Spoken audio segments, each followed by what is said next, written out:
I didn't notice it at first, because nothing looked wrong. My mornings were identical for years. I woke at 6:40, made coffee, opened the same kitchen window to the same parking lot, and listened to the same neighbor start his motorcycle exactly 3 times before it finally caught. I left for work at 7:25. I drove the same road.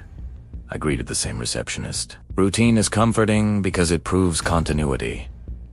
Yesterday existed, today follows it.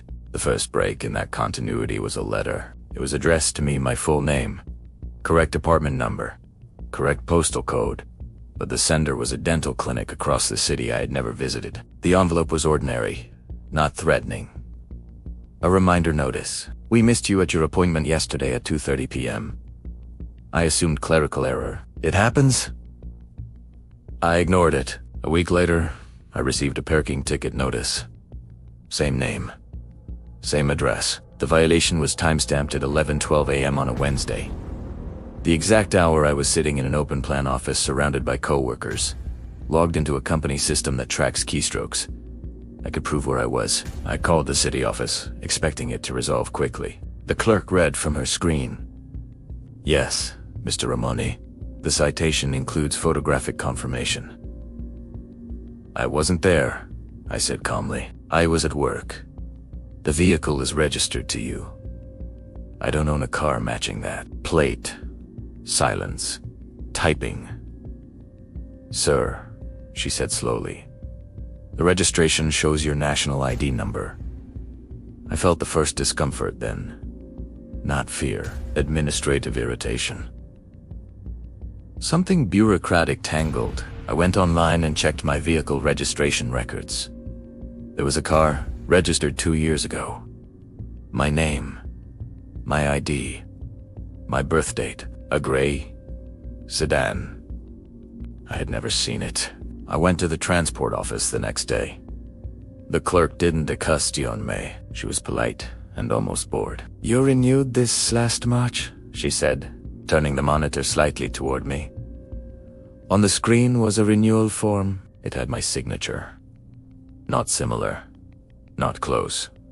My exact signature. I stared long enough that she asked if I was feeling okay. I signed my name beside it for comparison. The loops matched. The pressure marks matched. Even the slight upward tilt at the end, something I developed in university, was identical. I left with a printed copy and a headache I couldn't explain. I checked my bank accounts that evening. There were no withdrawals I didn't recognize. No missing funds. No evidence of identity theft. That made it worse, because whoever had done this wasn't stealing money. They were living. The second stage began when people started recognizing me. At a small grocery near my apartment, the cashier smiled.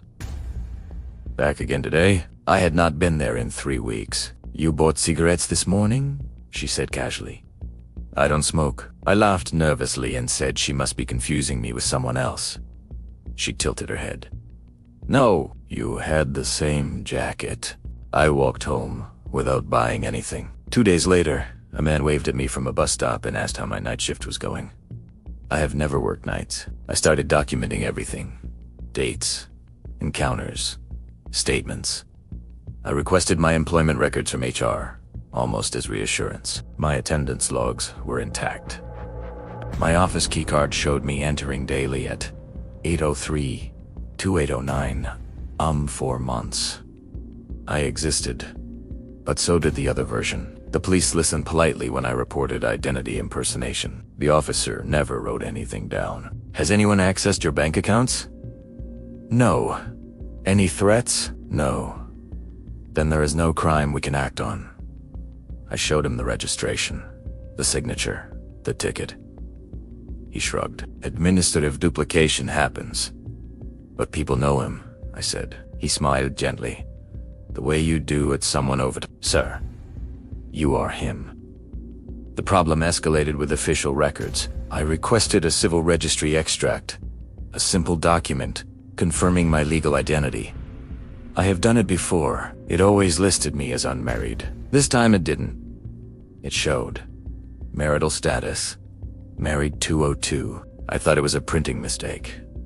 I went in person. The clerk verified my ID, then pulled a paper archive. She showed me a marriage certificate. My name, my ID number, my signature, and a woman I had never seen in my life. I told her this was impossible. She asked if this was a domestic dispute. I tried explaining, carefully, logically, that someone was operating as me in public life. She asked me to sit while she contacted a supervisor. When he arrived, he didn't accuse me of lying. He spoke gently. Memory gaps can happen under stress, he said. I have never met this woman. He showed me the witness signatures. One belonged to my coworker, Sammy. Sammy had attended my wedding. I confronted Sammy the next day. I approached him at his desk and placed the photocopy on his keyboard. He looked at it, then at me, confused. You asked me to be your witness, he said. I gave a speech. I wasn't there, I said. He laughed uncomfortably.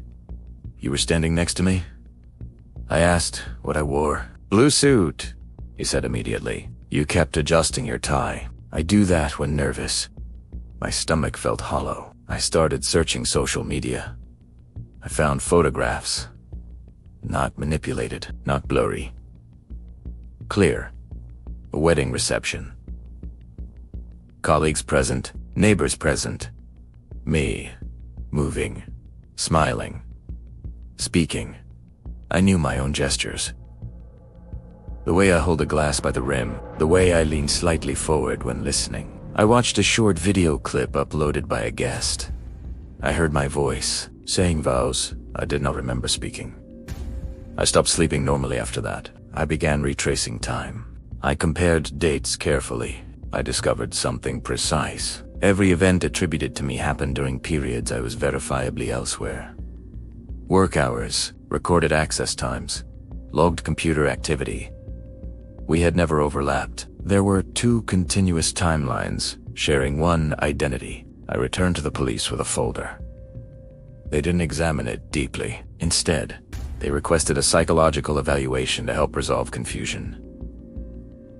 The psychologist didn't think I was delusional. He said my cognition was clear, memory intact, reasoning logical. But he asked one question I couldn't answer. Can you prove you were always present in your own life? I said yes immediately, then stopped.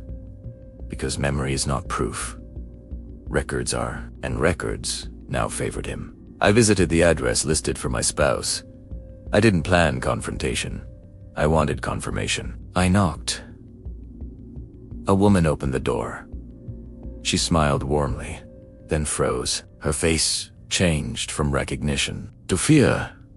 You came early, she said.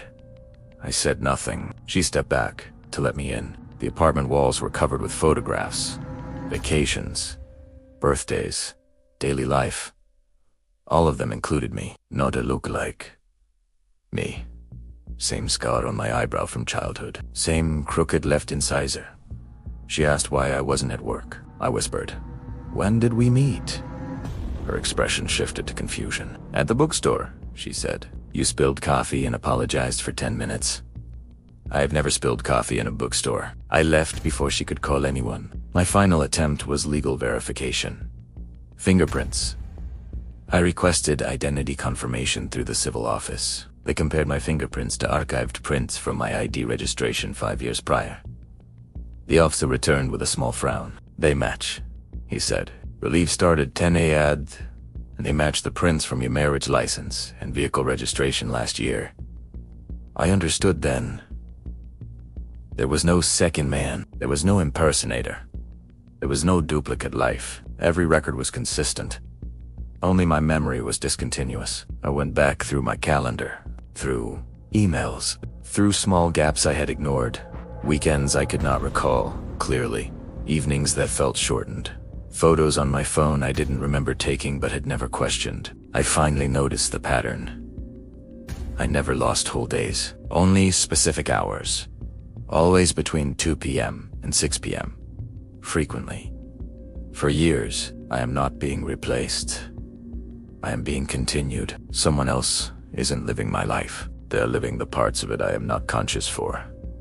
And the reason nobody finds anything wrong is because legally, socially, And historically, we are the same person.